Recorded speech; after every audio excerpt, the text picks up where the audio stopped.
ԱՄՆ նախագահ Դոնալդ Թրամփը եւ նրա ուկրաինացի գործընկեր Վոլոդիմիր Զելենսկին Ֆլորիդայում շուրջ 3 ժամ տևած հանդիպումից հետո հրաժարվել են ռուս-ուկրաինական հակամարտության ավարտի հստակ վերջնաժամկետ նշել, սակայն արձանագրել են բանակցություններում առաջընթաց է գրանցվել։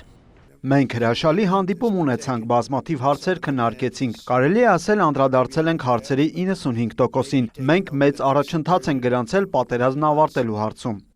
Իր հերթին Զելենսկին շնորհակալություն է հայտնել Թրամփին հանդիպման համար, արձանագրել վերջին շաբաթներին ամերիկյան եւ ուկրաինական թիմերի գրանցած առաջընթացը։ Զելենսկու խոսքով անվտանգության երաշխիքների հետ կապված հարցերը լուծվել են։ Մենք քննարկեցինք խաղաղության փաստաթղթի բոլոր կետերը եւ մեծ ձեռքբերումներ ունենք։ 20 կետից բաղկացած ծրագիրը 90%-ով համաձայնեցված է, իսկ ԱՄՆ-ի կողմից Ուկրաինային անվտանգության երաշխիքների տրամադրման հարցերը 100%-ով համաձայնեցված են։ Գրեթե համաձայնեցված են նաեւ ԱՄՆ, Եվրոպա, Ուկրաինա անվտանգության երաշխիքները։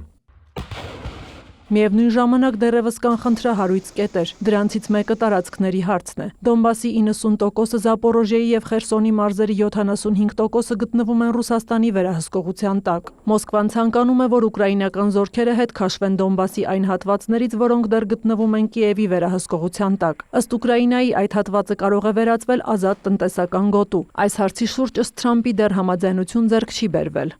Այդ հարցը լուծված չէ, բայց լուծումն ավելի է մոտենում։ Սա շատ բարդ հարց է, բայց կարծում եմ մենք այն կլուծենք։ Մեկ կամ երկու շատ խնդրահարույց, շատ բարդ հարցեր կան, բայց կարծում եմ մենք առաջ ենք ընթանում։ Սա մեկ օրում կնքվող համաձայնագիր չէ։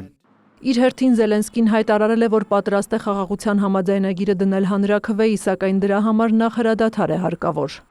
Հանրաքվեի անցկացումը տարբերակներից ընդամենը մեկն է։ Հանրաքվեի կարող է դրվել ինչպես ամբողջ ծրագիրը, այնպես էլ առանձին դրույթներ։ Հնարավոր է օգտագործել նաև խորհրդանում քվեարկության հնարավորությունը։ Եթե այս ծրագիրը ոչ միանշանակ լինի մեր հասարակության համար, իհարկե հենց հասարակությունը պետք է որոշում կայացնի, որովհետև դա ուկրաինացիների հողն է, դա մեկ մարդու հողը չէ։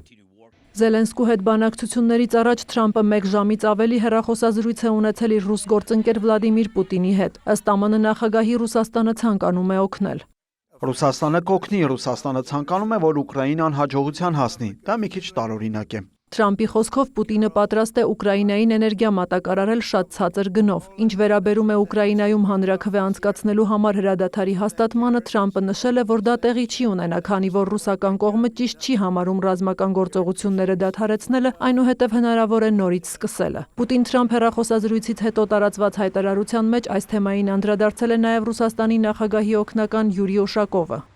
Ռուսաստանի եւ Միացյալ Նահանգների նախագահներն ընդհանուր առմամբ նման տեսակետներ ունեն ուկրաինացիների եւ եվրոպացիների առաջարկած ժամանակավոր հրադադարը հանրաքվեի նախապատրաստման կամ այլ պատրվակներով միայն կձգձգի հակամարտությունը եւ ռազմական գործողությունների վերսկսման վտանգ է պարունակում։ Դրանց վերջնական դադարեցման համար նախ առաջարկավոր է, որ Կիևը կայացնի համարձակ պատասխանատու քաղաքական որոշում։ Հաշվի առնելով առաջնագծում զարգացող իրավիճակը ուկրաինական վարչակազմը լավ կանի Դոնբասի վերաբերյալ որոշում կայացնի առանց հապաղելու։